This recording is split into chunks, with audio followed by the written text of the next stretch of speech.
Knowledge Keepers, a podcast about language, laws, and the tiny rituals that keep a mother tongue alive. I'm your host, Mastura Maidin, designer, researcher, and founder of Malay Mondays. This is episode 2. In this series, we move from the smaller scale to the largest. We are losing the last of our native Malay speakers, and with them goes our ancestral knowledge and wisdom. In this episode, we're focusing on the micro, the individual, the family, and the quiet space between a student and a teacher, a grandchild and a grandparent. What does it feel like to be afraid to speak? And what happens when somebody finally finds their voice? My guest today has spent decades witnessing that moment. Sunny Hussain is a veteran actor, director, and arts educator. He began his acting career in 1992 with Theatre Kami and has since acted in more than 40 plays and 60 TV dramas and films. His credits include Soldado 1 and 2, Sayang Semuanya, and the critically acclaimed Yusof, Portrait of a President, in which he plays Singapore's first president. He has since been nominated 14 times at the Pesta Perdana Awards, winning twice, and has been nominated at the Live Theatre Awards and the Asian Television Awards. Sunny is also a passionate arts educator, holding a Bachelor of Arts in Theatre Studies from QUT. He has taught generations of young people not just how to act, but how to find their voice. Sunny, I know you're going to come at me for this intro in English, so I will practice what I preach. And we'll do this intro again in Malay to show the listeners that it doesn't have to be perfect. This is practice. Knowledge Keepers, sebuah podcast tentang bahasa, kehilangan dan ritual-ritual kecil yang memastikan bahasa ibunda akan berterusan. Nama saya Mastura Maidin, pereka, penyelidik dan pengasas Malay Mondays dan pengacara podcast ini. Ini episod kedua.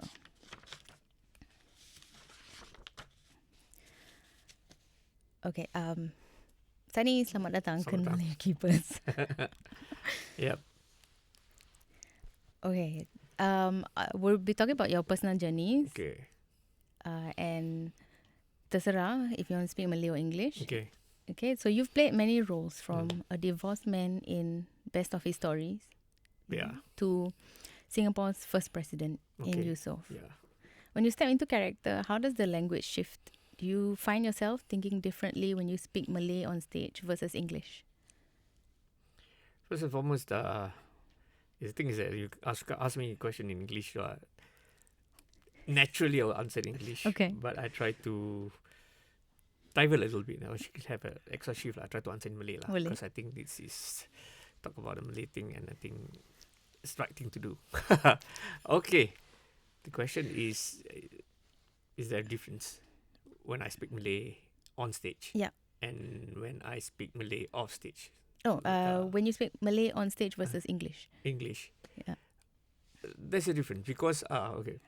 Ada perbezaan sebab bila kita dipentas kan, kita bersuara dengan tulisan orang lain, bukan daripada suara hati kita sendiri. Okay. Right. So bila tulisan orang lain tu dan kita harus main karakter tu kan, kita harus selami ataupun menjiwai watak yang kita nak mainkan itu. Mungkin apa yang macam contoh Yusof, mungkin apa yang cara Yusof berbual waktu zaman 50-an 60-an tak sama dengan Sunny Hussain berbual dalam dekad ini ataupun era ini, tak sama kan. So itu satu aspek yang because different timeline, cara mereka berbual lain, berbicara lain. Jadi hari ini 21st century, kita berbual Melayu pun lain. Yeah. So sebagai seorang aktor, saya harus tahu bagaimana speech pattern of the different decade. Dekad yang berbeza, different speech pattern of different characters. You know, kalau macam Best Of, for example. Yeah. I like macam Haresh Sharma because kita tak devise sangat best of his story, but they devise best of her story. But from talks and stuff like that, the good thing about Harish is that he can capture dia boleh tangkap aktor tu punya perbualan. Jadi perbualan dia tak nampak macam buat-buat tau, macam natural. Although it's in English, that time it's in English, but the English is like how the Malay would speak English. Oh, okay. The speech pattern of how not Malay speak English, I mean like the Singaporean speak English kind of thing. Yeah. So also tu tengok you punya education background macam mana, you know, some your profession macam mana, because different people talk differently, you know. So that kind of like and the best of I jadi I don't know, I forgot about my education background, but then but apa yang penting tu suara dia, jiwa dia sampai nak disampai oleh penonton.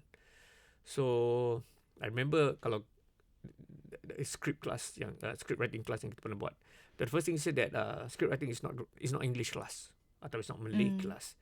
It's how you write. Dia punya formula tu lain. Right. Dia tak kira grammar salah, grammar betul pun. Yeah. Right. Certain writer kadang-kadang tu macam maaf cakap kan, dia orang nak post ataupun nak show off diorang writing skills sampai diorang lupa yang no, we don't speak like that. Yeah, you know what I mean. So daripada situ perbezaan tu ada lah. I mean, macam kita, saya boleh berbual Melayu basah. Yeah. Saya boleh berbual Melayu dengan yang macam formal. Saya berbual Melayu dengan yang santai punya, datang daripada hati. So itu semua beza. Macam sekarang kalau macam podcast, saya selalu berbual dengan apa yang saya rasa dalam hati, ikhlas tu. There's no need for me, tak payah untuk saya untuk show off saya punya bahasa Melayu macam ni, champion, tak payah. Tapi yang penting dia real lah. Okay. Ya, kan. Yeah. It's a really good segue bila cakap pasal perbezaan Melayu formal dengan colloquial. Yeah. There's a difference between using formal Malay dengan colloquial bahasa harian. In your work, do you prefer using one or the other, and what does that say about the character that you're playing? I think you touched this a bit just now. But especially on TV especially TV. Kita tengok macam sandiwara 80-an, lepas tu sandiwara 90-an. Dia ada perbezaan kat situ tau. 80-an bila saya kecil-kecil tengok macam bahasa Melayu diorang macam perfect tau. But the things that dekat rumah kita tak buat perfect macam tu kali kan. Beli makan nanti lah lapar. Beli makan nanti lah penat lah. Sekarang pergi beli. Sekejap lagi lah. Tapi kan mak suruh beli makan tadi, kenapa? Aman masih penat hari ni. Tak nak, you know. I understand the whole so-called outreach untuk penonton yang, you know, at a very mass punya audience, so that bahasa tu lebih sesuai. But then when I moved in the 90s, when I started buat macam Solar tu example, I play that character Kamal. So banyak I tukar sini pasal because it doesn't make sense. Kita mana berbual hari ni kau ni nak makan? Tak ada, aku tak ada wang kan hari. Siapa cakap wang hari-hari? Tak ada orang cakap wang kan. Dekat duit. So you have the like liberty, flexibility to like depends. Do it? Not all actor can do that. Oh, okay. I have the license. Okay. But yeah, you have to make sense lah. Yeah. Dia kena sampai kan. Yeah. Sometimes we do lah when kita tengok TV, kita macam asal dia tak, mana ada orang berbual macam ni kan. And that is usually what makes a show go with that type of apa? Yang mana satu? Yang a bit formal. Formal. That depends. Pasal okay, I tell you, dia bukan formula ke ataupun secret. Yang tulis skrip tu duduk tau. Depan dia komputer. Yeah. And when they write, they think about what's the best word to use to describe blah. Tapi bila dah convert to the scene, yang dekat kedai kopi, yang bising, yang ni, it doesn't make sense lah. Because you tengah duduk apa yang best perkataan yang best. Cantik. But then Mamat ni contoh lah, Mamat ni blue collar. Jadi mungkin dia this is character background bukan I just nak no, it's a character background. For example, dia blue collar, dia belajar sampai setakat set 2. So dia punya vocab kurang kan. So dekat situ kalau tulis macam ni macam mana So it's like stuck lah. So imagine that dia kata aku rasa aku nak pacak lah hari ni kita punya bendera. Sekejap I saw one film tau. I forgot what film is that. Dia ni tak sekolah. I mean it's a Malaysian film. Ataupun dia sekolah tak habis or something. Adalah pasal director. Wah, tapi dia punya perkataan what's the use what's the word he used? Paksi, mempaksikan satu. Saya ni tak sekolah, macam mana dia gini Mungkin cinta dia pada bahasa mungkin lah kan. Okay. So it's like that kan? Yeah. That kan? Yeah. Okay. Berpaksi kan. Orang ni mesti boleh berpaksi kan. Tak ada. Paksi tu apa? Itulah dia. Nanti saya bilang. Beyond acting, you're also an arts educator. Okay. Okay. I am. Yeah. Like you thought in schools you work with young people and you help find their voice on stage. InsyaAllah, yeah. Yeah? What have you observed in your students about their relationship with Malay? It's dia punya apa dia? Different generations also. I started teaching when early 2000, 90s. 2000, early 2000. 2002. And just came back. So that time the students semua quite fluent in Malay. Yeah. Fluent and comfortable in Malay. And senang cakap they have the Malay in them. So itu tak jadi masalah. Memang diorang nak suka berbual Melayu and berbual Melayu kat rumah. So as time goes on, dah sampai sekarang ni, itu yang kadang-kadang I tengok macam I kat foreign land. Cikgu, kerana saya mempunyai tidak. Okay, bila nak habis kau punya sentence ni? Ni Ahmad mana? Ahmad mana? Datang tak? Ahmad belum ada hari ini sebab ibunya ini bola apa Why do you think that is? Why do you think it's like that now? Number one, I think it's because they don't use the language. They refuse to talk the language. Dia tak nak berbual Melayu. They refuse to walk, tak nak cakap Melayu.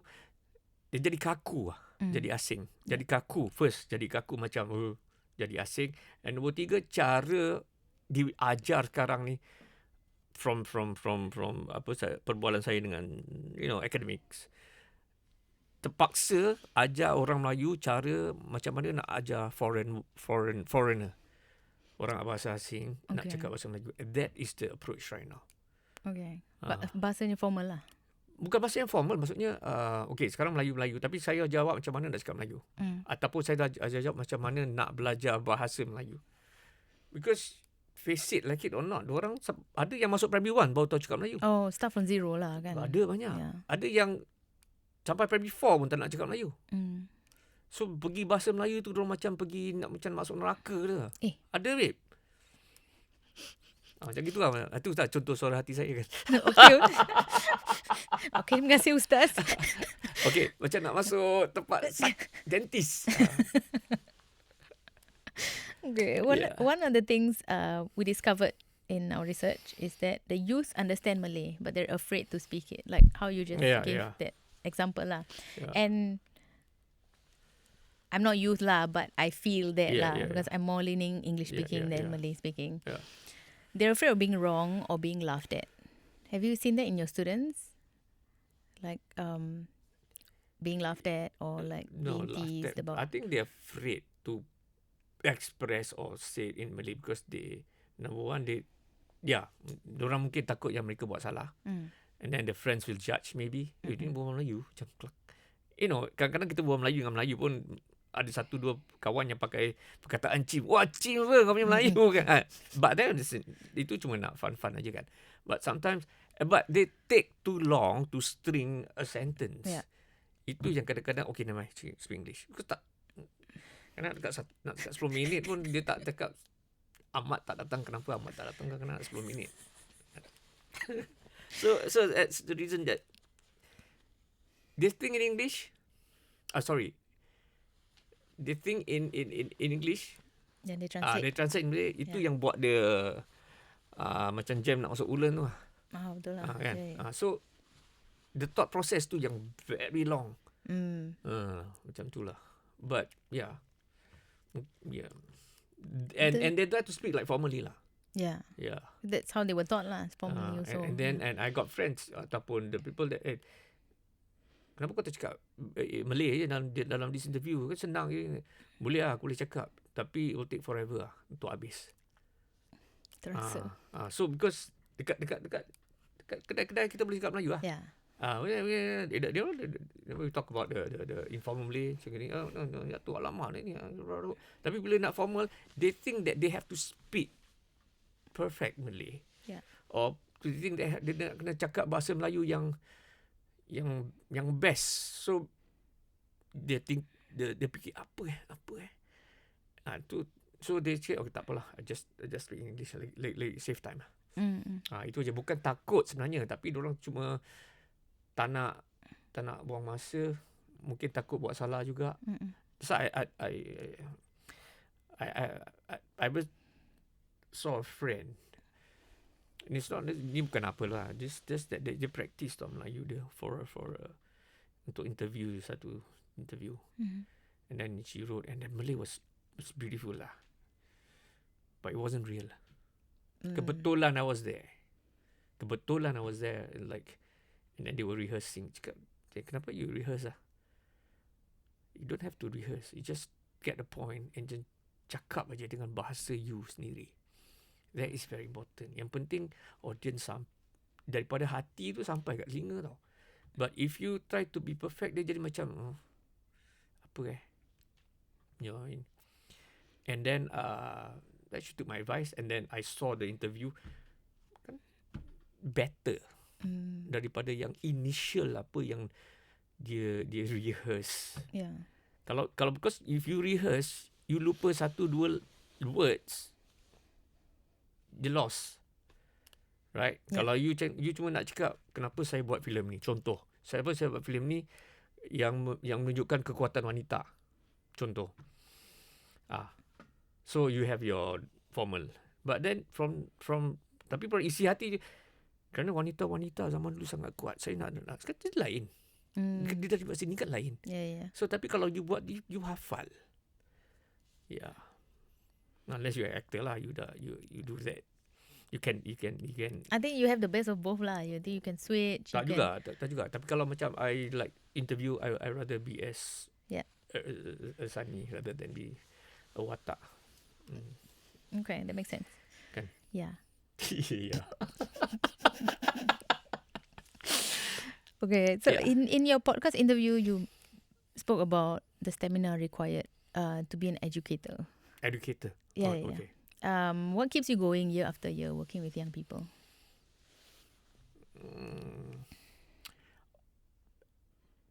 To be okay, they have classes. They have enrichment classes, drama, arts, English. Kadang-kadang di Sec 1, kadang-kadang depending on the school. Sec 1, I mean, I buat both English and Malay. Okay. So I do the English enrichment class, I do the Malay enrichment class. And dorang ada English, and kadang-kadang it's time for them to own their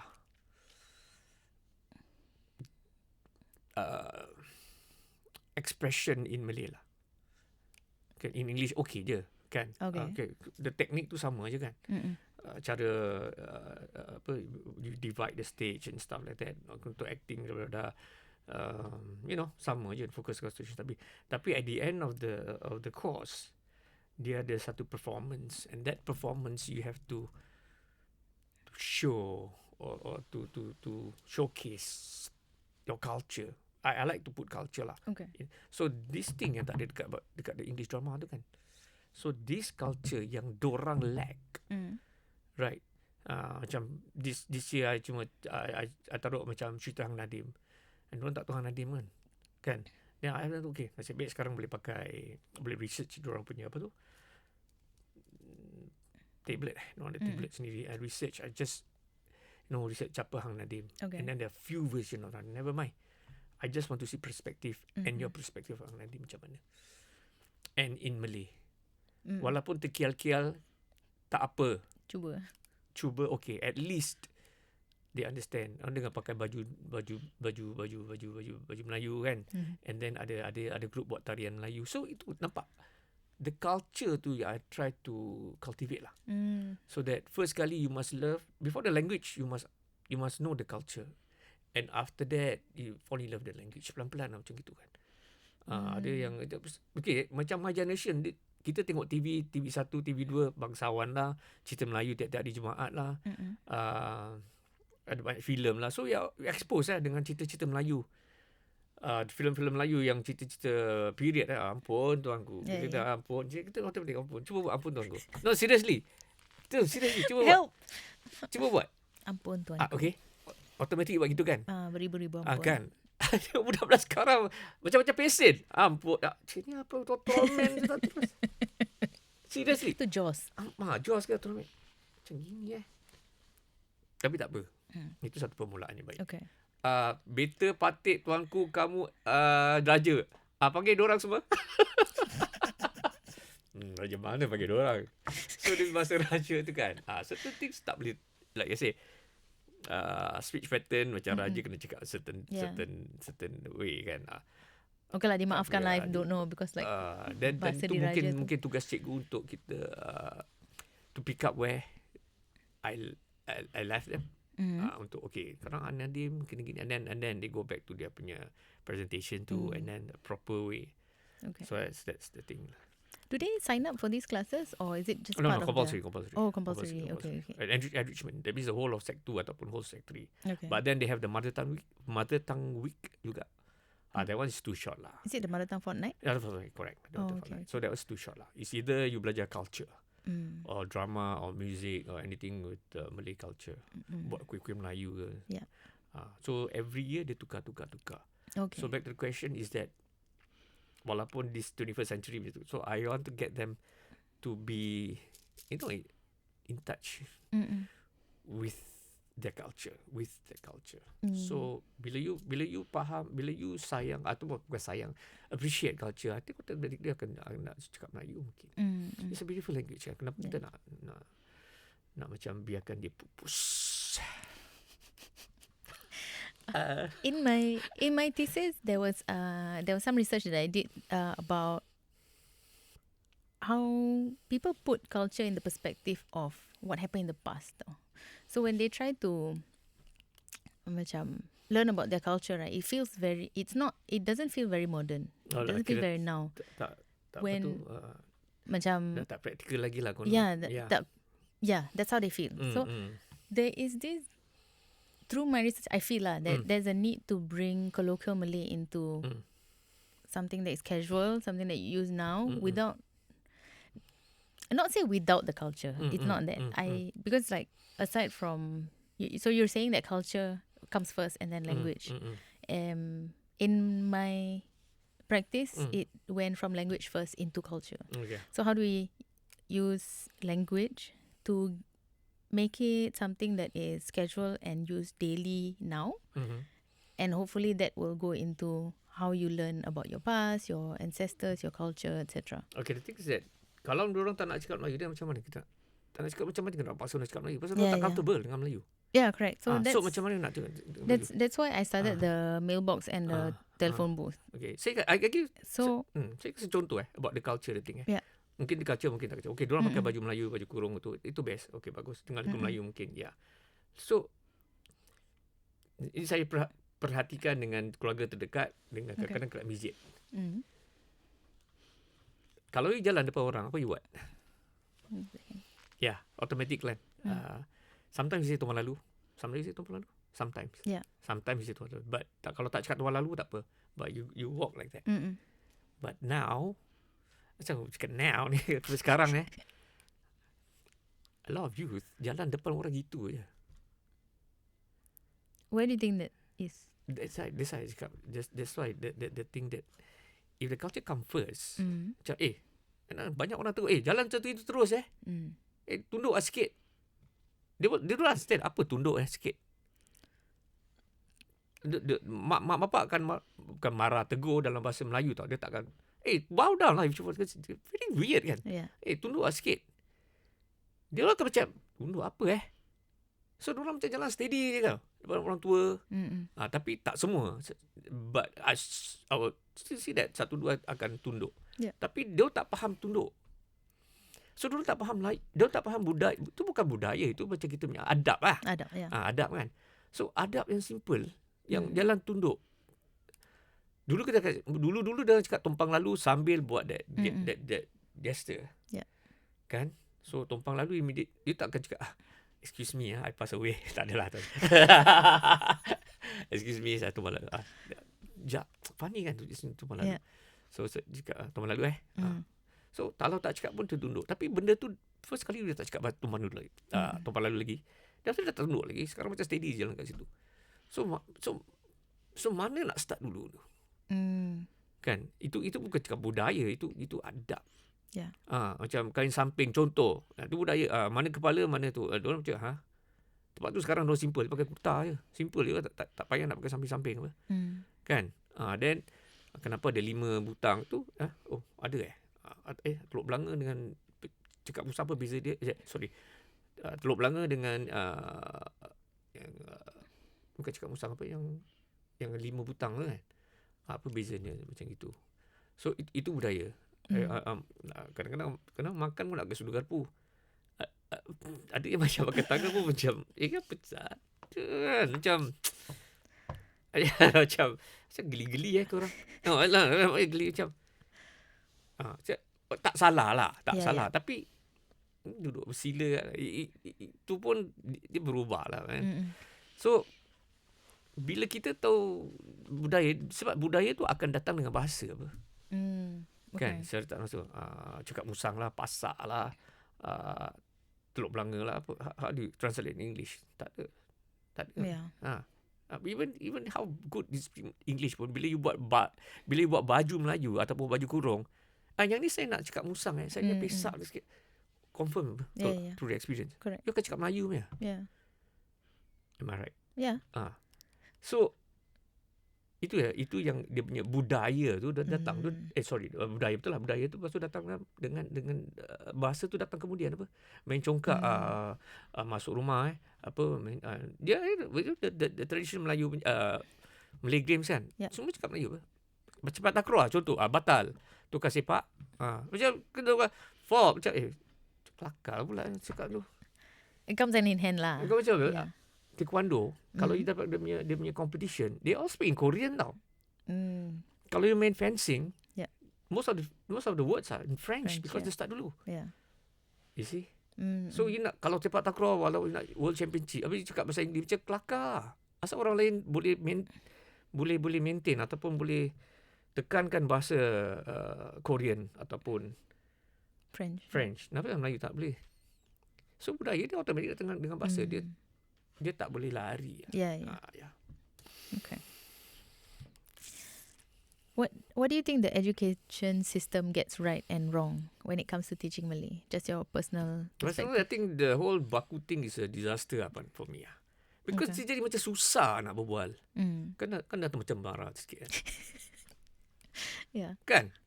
Siapa patut orang patut apa yang you cakap then you tulis baca macam dulu kan ada baca BACHA baca kita pasal kita cakap gitu habis sekarang dah terbalik kod that means you cakap macam mana dieja kan pasal kita cakap macam gitu lepas tu baca dari baca jadi dia tukar sampai sekarang kita kena ikut kita kena cakap apa yang dieja pula kan so bila tu kerana mereka because you have to think about the pronunciation I pun buat apa tu buat VO for school for MOE kan so dia macam betul-betul titik beratkan telefon seriously telefon detik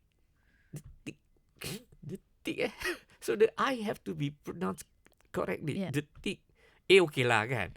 But the I and the E and this, siapa nak pergi pergi rumah nak berbual macam tutup air, nanti air tu titik akan jadi titik Nora.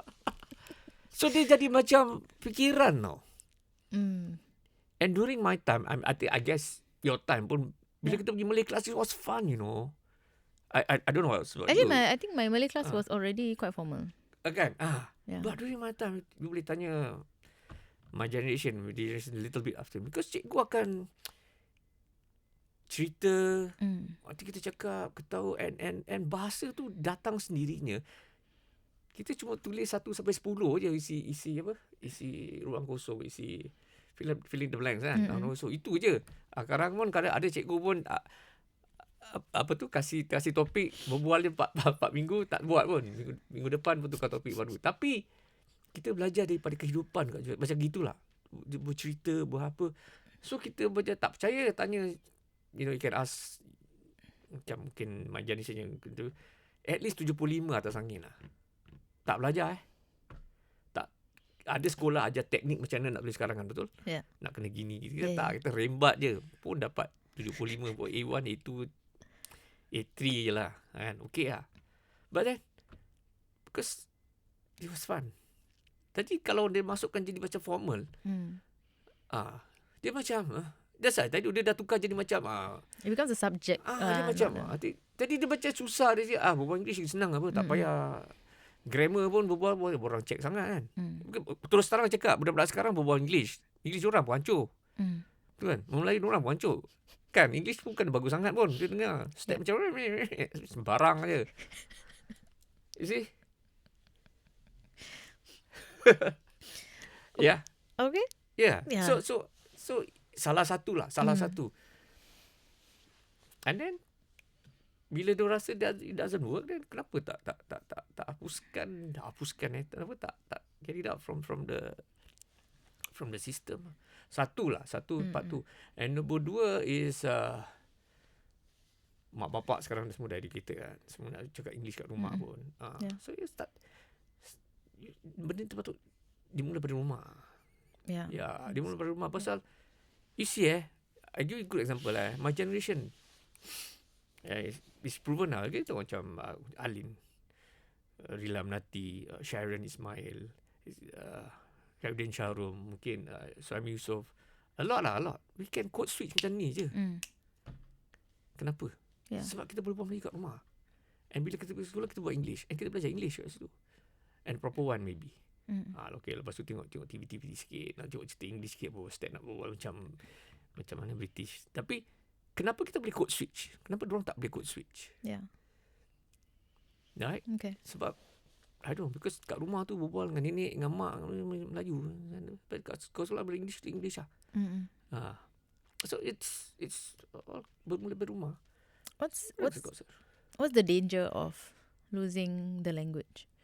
Like I say, if you lose the language, you lose the culture lah. Macam for me lah. Macam perlu ke? I pernah got into a debate dengan satu student lah. Dia macam mocking ataupun mempermainkan. Okay. Sekarang what's the use of speaking Malay? Kan? Tapi cakap dia, kita tinggal, maybe small, a little island, tapi kita diserang oleh Nusantara. Kan? Nusantara, Indonesia, Malaysia. Besar, babe. Yeah. Singapore kecil, tapi we were part of Nusantara before. Almost we were part of Nusantara. Almost Singapore tu jadi Nusantara sendiri kan. Not almost lah. Okay lah. Tak apalah. Itu history. But kadang-kadang, then one day ada orang, offer you kerja kat Malaysia ke Indonesia ke, jadi CEO mana-mana ke, which is happening now. Banyak Singaporean Melayu jadi CEO dekat negeri-negeri, negara jiran kita. So I told him, satu hari you kena pergi jadi kerja macam mana? Jangan ambil lah. Okay, CEO gaji 1.2.5 million a year US dollar, you nak buang ke? Tu terfikir balik. Taruh duit je tu macam happen what? Actually, that's a good point because we keep looking at English as the economic value, right? But Working language. when we look at Malay, it's more of a cultural value. Now that you have put it in that way, it can be both kan? It can be both lah. Yeah, especially with the JB Economic Zone coming up. JB coming soon. It's Yeah. either macam gitu lah. It's either orang Malaysia akan belajar English. Apa yang mau jadi, bukan belajar English, sorry. My mistake. Use English as a working language, bahasa kerja, ataupun aku tak nak, ini negeri aku, kita cakap Melayu. Boleh je. That's true. Kalau Korea boleh buat, Jepun boleh buat, kita tak boleh buat lah. Pasal diorang tekad. But it's also the national language lah. Apa dia? Like Korea dengan Japan. National language kita Melayu. Tak jadi pun.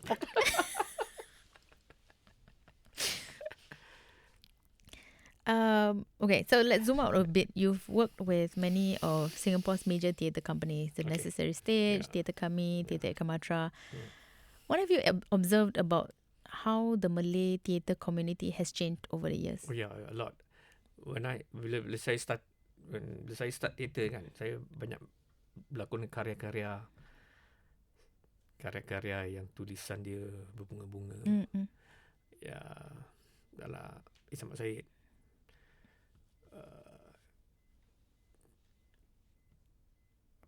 Zakaria Arifin, apa lagi, ada lagi karya-karya di Indonesia. So waktu tu 80-an 90-an, teater tu memang berat pada bahasa. Well, it's literature kan. So tak boleh lari lah dari situ. So berat pada bahasa. At the same time ada isu. At the same time ada dia punya ruang untuk aktor bermain. So dia quite complete kat situ. Okay. Quite complete. Tapi tapi you need to tackle the bahasa lah kan. So agak berbunga panjang sangat. Which is okay lah kan. Dia nak explain tu, dia explain full. Dia punya apa tu? Metaphorical. Sebarang je. Dia penuh dengan metafora dia. Yeah. Through the words. Macam gitu. Banyak dia punya lapisan-lapisan lah. So lepas tu 90-an. Singapura. Lepas tu datang playwright macam Fendi, Alfian, Alin, Tony Mosbet, and yang lain-lain lagi. So bahasa yang digunakan tak ada macam bahasa yang saya berlakon drama-drama karya-karya 70-an 80-an, you know, karya-karya kalau Singapura Muhammad Rahman ada apa Rahman Daud lah. So dia ada pertarungan dua jobat. Pertarungan jobat tu tak salah saya. Itu pun dia punya bahasa kuat lah. Intelligent play, tapi bahasa pun kuat sangat. Dan lain-lain lagi lah. Hamid Ismail, Nadi Putra, dia kuat pada bahasa. Tapi bila kena tangan generasi saya, dia kuat pada isu, tapi tidak pada bahasa. So jadi teater tu jadi light, tapi make you buat anda berfikir. It will make you think. Ketawa, happy, berbual dia macam kita buat puasa. Casual lah. Casual lah. Tapi dia jadi macam dia senang tapi tak senang tau. Pasal dia punya lapisan, dia punya layering tu sekarang dekat the issue itself.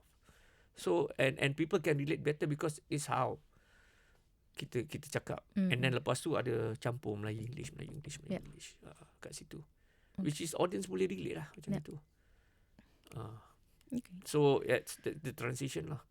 So bila kadang-kadang saya kena balik kena karya-karya lah macam macam terduduk sekejap lah.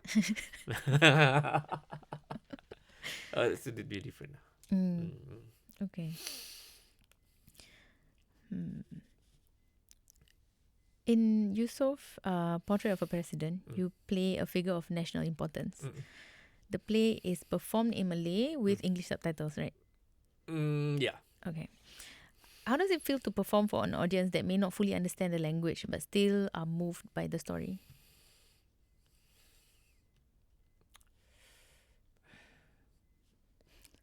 No.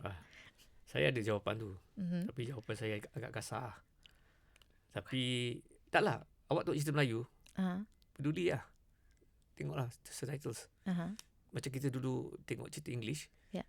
Tak semua orang faham English. Tapi situ tetap cerita English, cerita Shakespeare. Apa faham Shakespeare ke? Tak. Tapi Shakespeare tetap Shakespeare apa? Tak ada subtitles lagi. Tak ada subtitles lagi. So nak tengok faham lah sendiri. So kita sekarang dah dipermudahkan ada subtitles. Yeah. And then those who are non-Malay speakers, ada dia punya good seats lah. So you can baca subtitles clearly kat situ. But they might understand this is a Malay play. Yeah.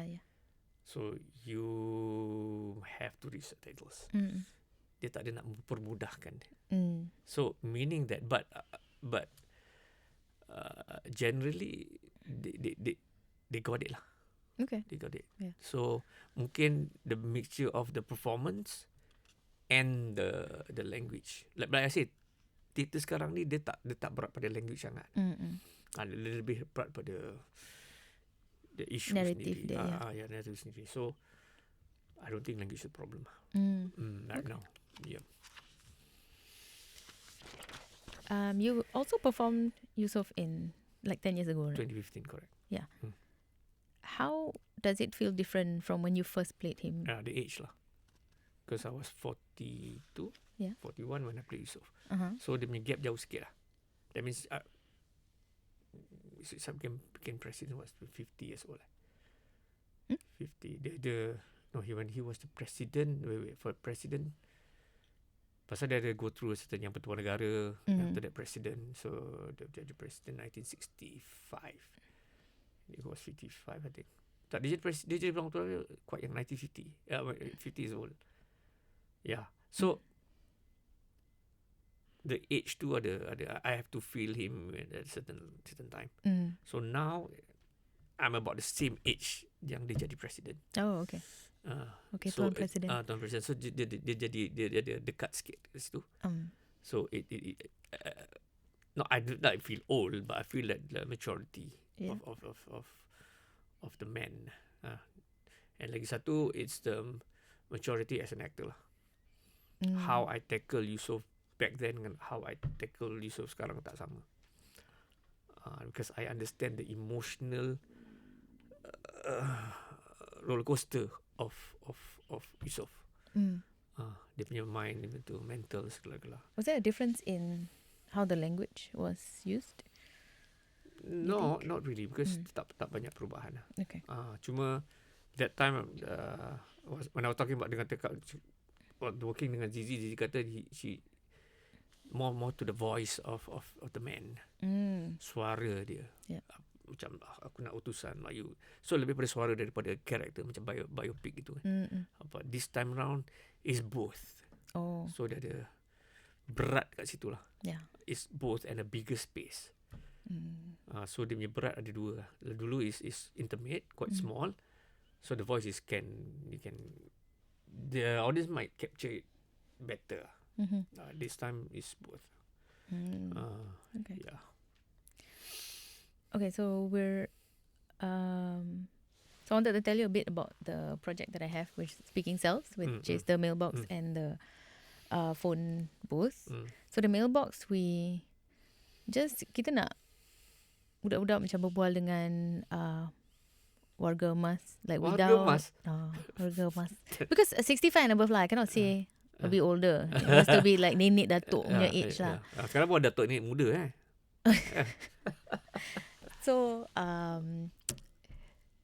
So during my research dekat Wisma Geylang Serai, I think a lot of them cakap, there's not really a lot of conversation dengan cucu-cucu dia. Betul. Kalau conversation dia pun macam, dah makan, hari ni sekolah okey. Jawapan dia dah dengan okey. 1-2 je. Ya.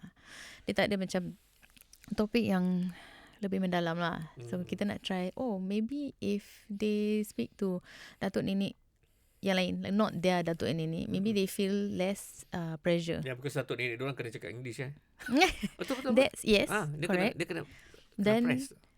Then juga, if it's not the language, is it because they are scared to be judged about the topics that they want to ask, maybe, or aside from language lah, macam you know, if you salah berbual nanti nenek cakap alam Melayu pun tak boleh berbual kan, atau is it dia mungkin dia malu nak tanya sesuatu ke apa. So we wanted to open this mailbox kan, for open-ended lah. It's up to you what you want to write about. Then we will get the elders to respond in writing also. So I wanted to read out some of the postcards that we have. Actually, my postcards ada sekejap. Mana pergi? Okay, sementara kita tunggu postcard di podcast. Ada soalan suplemen.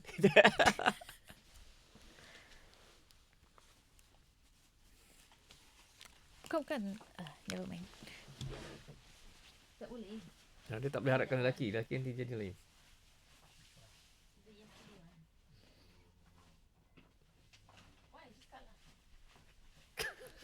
Benda tu kat situ, kau cari kat situ. Dia macam gitu. Aku faham. Oh, tebal ni. Tebal juga. Oh, taklah semua. But I can choose lah. So, there are a few yang ada yang cute lah. Memang cute. Okay, jap. Okay, kita baca daripada siapa ni? Oh, macam tunjukkan, macam tunjukkan lagu kan dulu di radio.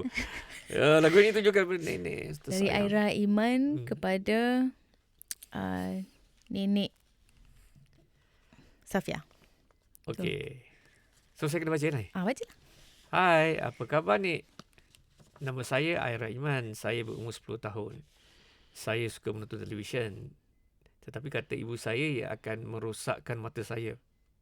Apa nasihat nenek untuk jaga mataku, kan? Mataku. Untuk jaga mataku. Saya selalu bosan kalau tidak menonton TV. Terima kasih. Ini jawapan nenek ya. Ini jawapan nenek. Hai Aira Iman. Nak kena dekat suara nenek tak? Hai Aira Iman. Nek Safia di sini. Wah. Nampaknya kita ada hobi yang sama. Nenek juga suka menonton televisyen dengan jarak yang jauh. Itu penting untuk menjaga mata kita. Kita perlu rehatkan mata setelah menonton televisyen atau skrin komputer. Kalau bosan, anda boleh berbasikal atau bermain di taman permainan bersama keluarga. Salam sayang dari nenek. What do you hear in this exchange? What do I hear? Yeah. I think this Aira, saya rasa Aira ni dia sangat-sangat ingin, apa nak cakap dia ingin macam satu orang yang boleh menasihat dia dengan begitu macam comfort tau. Okay? Contoh mak-mak kan. Jangan tengok TV dekat-dekat, nanti mata sakit. Jauh. Jangan tengok TV, tak bagus, nanti gini-gini. So tapi dalam hati budak tu dia macam nak tengok TV je apa. Kan dia asal terus ada red flag kan, banyak red flag kalau nak tengok TV and then dia nak cakap dengan siapa You know, it comes like a blanket yang tengok TV tu salah, tak salah. Mungkin Aira ni dia rare sebab tak semua orang budak 10 tahun suka tengok TV tapi dia nak seorang figura atau seorang figure yang macam dulu-dulu kalau ingat ada nenek, kadang-kadang bila kita kena marah dengan mak, nenek pujuk kita, betul? Dan bila nenek pujuk nanti dia usap macam sini contohlah Aira mestilah nenek mestilah mak marah, Aira main sambil longkang sambil. So nasihat dia sampai dengan kasih sayang. I panggil dia punya comfort blanket kat situ kan, dengan kasih sayang. And then dalam bahasa Melayu yang begitu comforting, and then budak tu akan rasa macam rasa lega, dengan rasa macam comforting, rasa macam okay, walaupun dia tahu dia buat salah, tapi nenek akan pujuk dan beritahu dia kenapa dia salah. Okay, betul, tengok TV tu kalau tengok dekat-dekat tak bagus, nanti mata senang rosak. Aira kan masih kecil, tengoklah jauh sikit, tengok cerita bagus, nanti tengok nenek sama-sama kan. So budak tu rasa macam best So that's what I get from the question daripada dia soalan lah. Dan That's such a sweet take. Huh? That's such a sweet perspective. Kan? Bukan? Nenek-nenek dulu kan garang. Bila diorang jadi mak. Oh yalah. Kan? The minute you jadi nenek is different. Bila jadi mek pula. Bila jadi nenek. Dia tak tengok kat sini jadi mek. Mek tak apa je. So dia jadi macam lain lah. Dia punya character change. And lebih nasihat dengan kasih sayang. Dulu macam kawan saya kan. Dulu kalau dia adik-beradik kalau gaduh pasal mainan. Bapak dapat tahu. Tiga-tiga kena rimbat. Tapi sekarang bila bapak tu jadi datuk, cucu dia gaduh pasal mainan, dia berikan seorang satu. Yeah. Kan? Betul. So dia macam tu. So Aira ni saya rasa dia nak macam nenek yang boleh kasih dia comfort zone lah sikit. Mak kalau marah, ya. Sebenarnya kalau boleh saya nak kasih satu contoh postcard dengan satu contoh untuk telefon booth. Tapi not a lot of recording daripada telefon booth tu. Boleh reenact lah. Tak, I wanted to know, I wanted to hear your thoughts lah. So, for postcard, dapat like 160 gitu tau. Dalam, yang usable postcards. About 160. But for the phone recording, it's even more engagement. As in, dekat Tampines Hub alone, about 400 to 500 people picking up. How long is it? How long is the time limit? Time limit? For they to ask and for the nenek to answer. Ada time limit? So there's a pre-recorded message from nenek. So nenek will tell story lah. Oh dulu nenek macam gini. Oh cucu pernah macam gini tak? Ni nak dengar cerita gitu. So all the recording that I get is cool lah nak dengar. Dah tu je. Oh pas. Macam gitu je. Dia tak ada nak reply dekat nenek tu tau. So engagement dia very high. Adakah nenek tu ada saka? Engagement dia very high. People seem to be interested. Tapi tak ada yang nak berbual. Atau diorang will cakap dengan kawan dia dalam bahasa English lah. Yeah. You know why? Takut lah. I don't think takut. Dalam sekarang ni, diorang WhatsApp je. Diorang berbual pakai message. But that's exactly why they are interested in the telephone. So diorang tak biasa nak cakap telefon. Mak bapak kita, dia tak WhatsAppnya.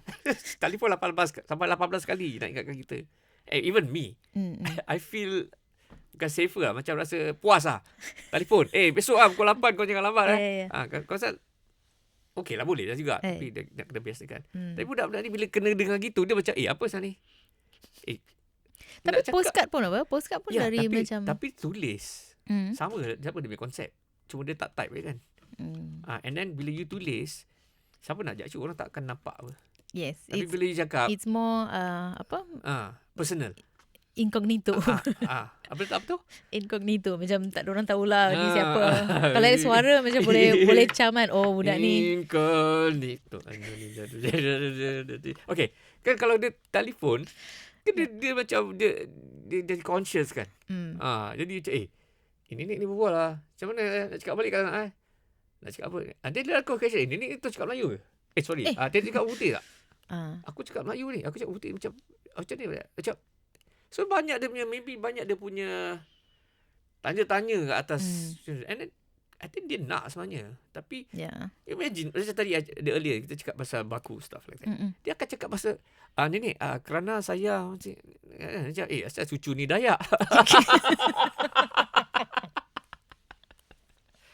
Confirmnya. I thought macam nak bagi budak-budak ni practice bahasa Melayu, if we can have some anonymity lah, which is like kan recorded message, it's not live. But maybe they need even more anonymity. Because maybe their voice is still something that macam people can judge lah. Yeah. So now I'm trying to think about another way to get them to speak. Nak kena diorang nak buat kena rasa macam apa dah berani lah. You know, I have few friends yang standard lah berbual English daripada kecil sampai sampai primary school. Bila anak tu tak berbual Melayu, semua panik. Tapi bila kecil sampai pre-primary school, tak berbual Melayu tak apa. Yeah. English nak aku cakap putih apa. Tapi bila dah sampai second PMB 1, PMB 2, PMB 3 tak cakap Melayu, start panik lah. Nanti Sani anak aku tak cakap Melayu lah. Sama kata ni tak cakap Melayu lah dia ni. Dia panik tau. And then ada hati nak anak orang bilingual. Aku nak okay, tapi like I say dia start. So lepas tu okay, aku cakap okay, why not adakan satu macam rule lah. Apa rule weekend cakap putih. Weekend cakap Melayu je. Siapa cakap putih kena denda. Kan? Yang so Monday to Friday ataupun after 7 kena cakap Melayu. Dia macam balance lah macam gitu. Aku dah try. Habis weekend dia diam macam. Dia push. Langsung tak nak berbual. Dia macam kena dera lah. Macam kena dera dan kena denda lah. Macam weekend tu denda lah. Macam tu diam tau. Malah kesiannya. Kesian tau. Tu macam mana? Kalau macam weekend is the Saturday Sunday tu hujung minggu tu adalah hari ataupun hujung minggu tu anda berbual bahasa Melayu saja. Tapi diorang tak nak cakap Melayu, diorang rela je tak nak keluarkan suara langsung. Jadi macam mana?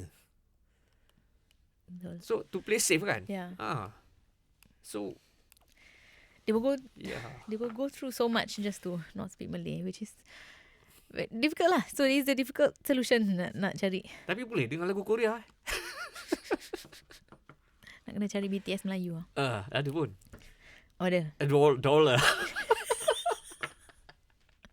So ni pun saya punya favourite. Hai Tok, nama saya Syakir. Apa nasihat kamu untuk orang yang sangat malas? Buang negeri. So ni jawapan dari Tok. Okay, mari kita dengar Datuk. Hai Syakir. Nasihat Tok untuk orang yang sangat malas ialah kita harus kuatkan tekad untuk berubah. Syakir faham tak mana tekad apa? Yang penting ialah doa, minta pertolongan dari Allah SWT. Terima kasih Syakir. Datuk ni umur berapa tahun? 68. Betul tak saya cakap tadi? Dia je nasihat NASEHAT. Yeah.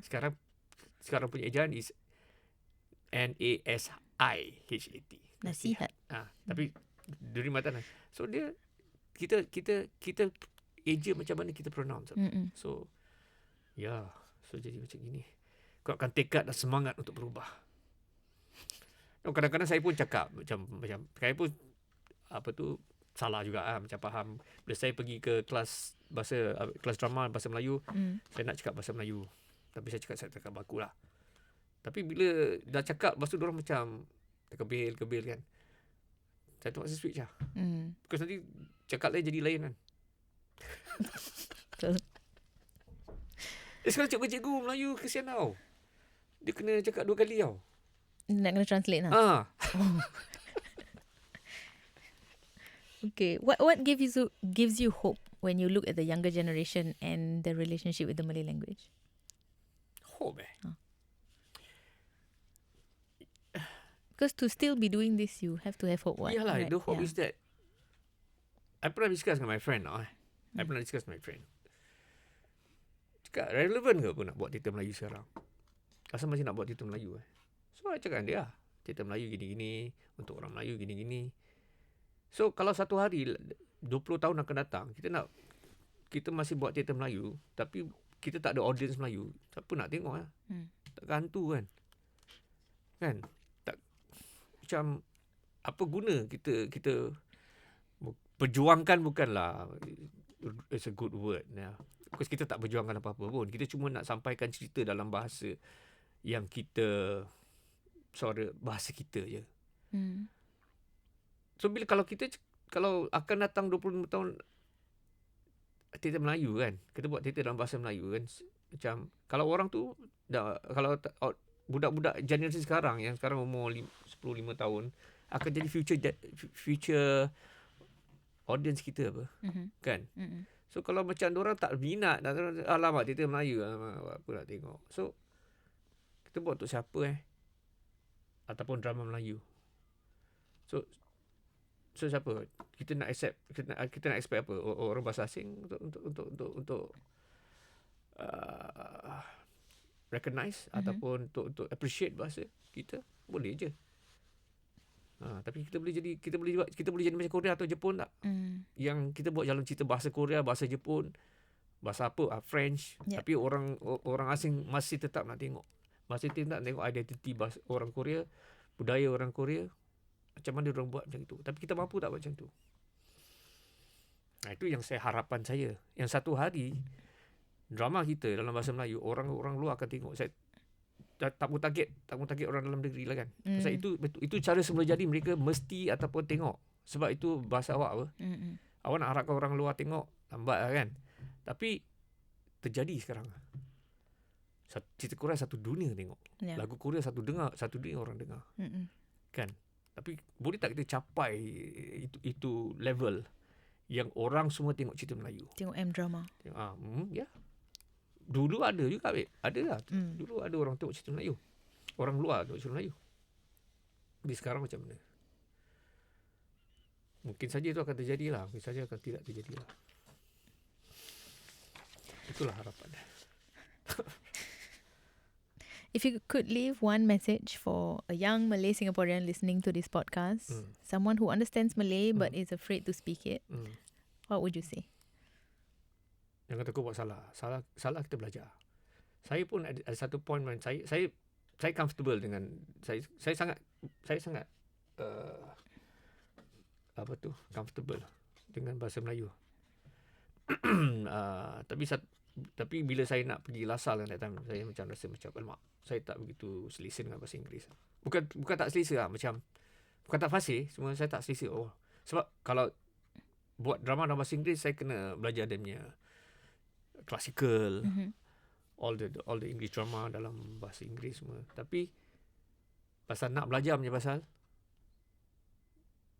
saya kena adakan perspektif that I have to improve my English. Saya akan improve my English, which I did. Sebab saya nak.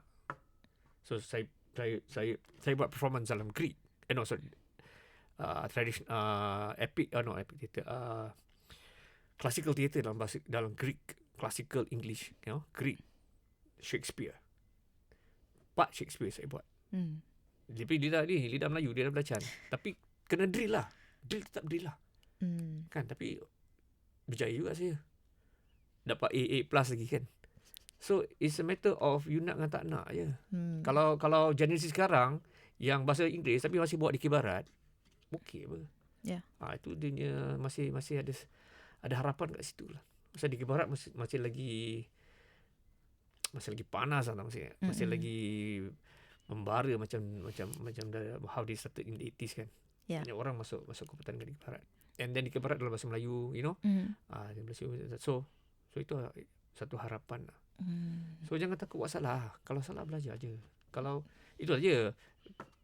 Macam tadi saya cakap the first one, jangan fikir sangat nak buat orang impress dengan bahasa.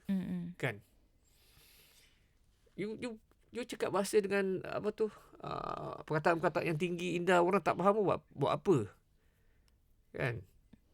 Dia cakap English dengan orang yang tak non-English speaking sangat, tak payah nak pakai big words. Kan? Ada minister pun buat salah, dengan orang ramai pakai entah apa-apa, orang tak faham. Right? You just have to go at that level. Pergi kat level mereka. So, gunakan bahasa yang dia tak perlu susah apa. Dia simple tapi sampai. Sekarang saya kadang nak ketawa tau. Macam kalau ada gathering kan, nanti mak saya tanya cucu saudara kan. Dia ni kenapa dia ni tanya soalan macam gini lah, macam tanya nenek. Tapi jawapan orang cute. Ada, tetapi sebenarnya saya sudah berusaha untuk mendapatkan. Wah, dia ni buat macam ni. Okay. At least nak buat Melayu dengan bahasa yang teratur. Baru-baru ni saya dekat restoran yang terkenal juga tengah makan. Ada macam gathering Mother's Day, I think. Okay. So ada generation sekarang gen Alpha. I think the new one already. I don't know. Tak tahu gen apa kan. Genetik. So makcik tu macam tadi lah, saya tadi cakap tegur lah, apa kat English berbual lah Melayu gini. Lepas tu saya terdengar maafkan saya nenek, kerana sebenarnya saya gagal dalam bahasa. That's the word that tu macam mana dia speak je. Saya ke observe kan. Maafkan saya nenek. Sebenarnya bahasa Melayu saya gagal. Tetapi itulah saya cubalah pasal saya tidak begitu fasih dalam bahasa Melayu dan saya gagal dalam bahasa. Okay lah. At least dia cuba lah. Nenek kena press tau. I think that's a really good note to end.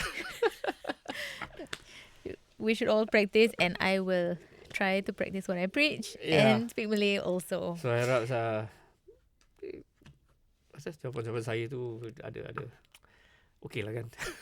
Terima kasih. It's just that saya punya pendapat lah. So nak dengar tak dengar, suka tak suka tak apalah. Itu sedih. Tak apalah, itulah saya. Okay, Sunny Hussein, thank you so much for being a knowledge keeper. Okay. Your decades of work remind us that finding your voice is not just about words. Yeah. It is about courage, practice, and the permission to be imperfect. Yeah, betul. Thank you. Thank you. Terima kasih. Sama.